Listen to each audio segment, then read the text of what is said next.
Thank you for logging into Advanced Surgeons Bariatric Surgery Seminar. Our hope is to introduce you to the surgical weight loss program at Trinity Medical Center, discuss the benefits of surgery for weight loss along with their individual risk, and why we think our program offers you every opportunity to succeed on your journey. We want you to have accurate information so that you can make an informed decision on which surgery is best suited for you. At the end of this seminar, you'll be given a code that you'll need to schedule an appointment with one of the physicians. Here at Trinity, we worked hard to become a center of excellence for bariatric surgery, and we're proud to announce that we were the first such center in Birmingham. This means that both the hospital and our office have made every effort to provide all the tools that you need for a comfortable and safe procedure. This includes everything from special training for our staff to appropriate gown sizes in the hospital, and even hiring a bariatric coordinator to make sure we remain up to date in all aspects. Obesity is simply defined as too much body fat. In the past, we considered patients who were 100 pounds overweight as candidates for surgery. A number that more accurately reflects those who will benefit from surgery is the BMI, or body mass index. This is a formula, the weight in kilograms divided by height in meters squared, which factors in a person's height.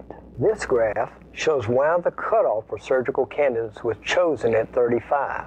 As the BMI increases on the X or horizontal axis, the mortality risk increases on the Y-axis in a linear fashion until the BMI of 35 is reached. At that BMI, one sees an exponential increase in mortality for every small increase in BMI. Because of this marked increase in risk for patients, the NIH has recommended bariatric surgery as the most effective tool to assist these patients with weight loss. Probably the most important contributor to obesity is genetic. The gene mix that we inherit has a strong influence on our metabolic rate, that is, how fast we burn calories, as well as our satiety, how many calories it takes to make us feel full. Researchers are making progress understanding how this genetic influence plays out in the interaction of the gastrointestinal tract hormones and the brain. But most of these complicated mechanisms are still poorly understood. There are also social and environmental factors which strongly influence the prevalence and severity of obesity. These include the amount and types of food we eat and the level of physical activity we maintain. While there are no simple solutions to weight loss, there is simple math. If we consume less calories than our body burns, it finds energy from other sources, preferentially fat, and we lose weight. But if we consume more calories than our bodies need, we store them as fat. Here are the trends in America over the last 20 years. As you can see, in 1991, the majority of the states, 10 to 15% of the population, was considered obese. That steadily increased. In 2009, in some states, including Alabama, over 30% of the population is obese, and the predictions are for up to 60% in 2030. Much of this increase is due to environmental and social factors. This slide shows many of the medical complications associated with this condition: diabetes, high blood pressure, sleep apnea, and hyperlipidemia, and also heart disease and vascular disease in the yellow box. These are major conditions which cause the marked increase in mortality seen in morbid obesity. Other conditions associated with obesity are conditions like cancer, such as ovarian, uterine, breast, and colon cancer. And it's been shown in recent studies that losing weight can actually decrease your risk for developing cancer.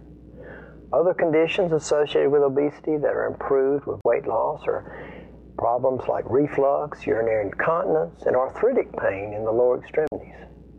The best news is that effective weight loss from surgery can completely correct high blood pressure up to 62% of the time, put diabetes in remission 77% of the time, normalize cholesterol up to 70% of the time, and cure sleep apnea almost 90% of the time.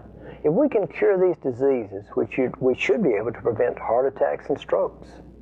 Two separate studies in the New England Journal of Medicine show that bariatric surgery and resultant weight loss was able to lower mortality by at least 30%.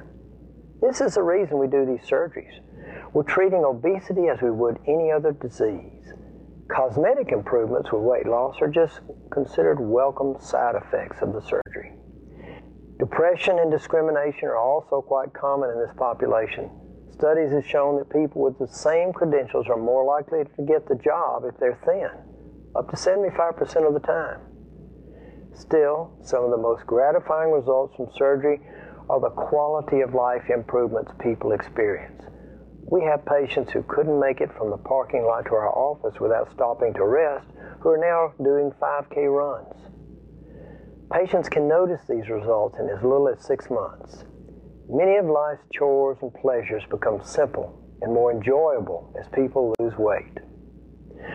So why do we recommend surgery over the other options for weight loss? With so many diets and exercise programs on the market, well, the answer is simple. For patients with BMIs over 35, surgery is the only option with consistent long-term success.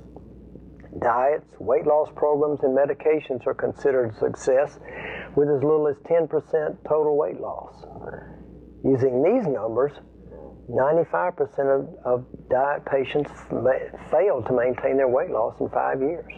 With surgery, 90% of patients are successful in losing up to 60% of their excess body weight. That's 60 pounds for every 100 pounds over your ideal body weight, and some lose even more than that. We switch gears now and talk about each of the operations we perform. I'm going to introduce my partner, Dr. John Touliadis, and he's going to take you through these different operations.